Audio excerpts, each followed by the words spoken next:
breaking updates coming in. In fact, the UP police are on high alert during Eid, with senior officials monitoring the security on the ground. Authorities have instructed that namaz should not be offered on the roads, with clerics urging people to pray only in Eidgahs and mosques. In Lucknow as well, namaz is being offered at the Eidgah.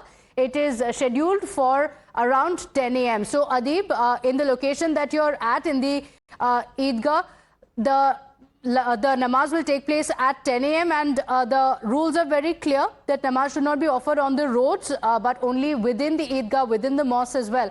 So, what is the security deployment there at the spot?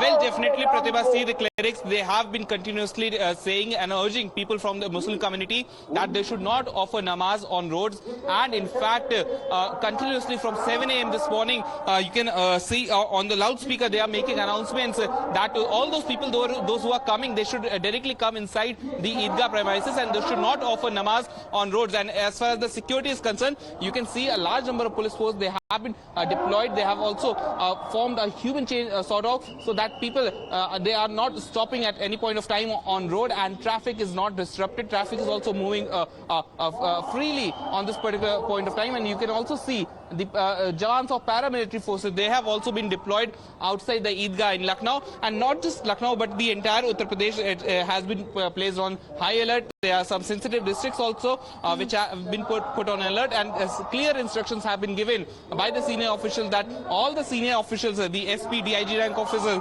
they will have to be on field while the namaz is being offered, and to ensure that namaz is being offered peacefully throughout the state in Uttar Pradesh. Okay, all right. Here's wishing all the devout, those who are celebrating, happy Eid. Sabyasachi and Adib, thank you for the moment for joining us with those details.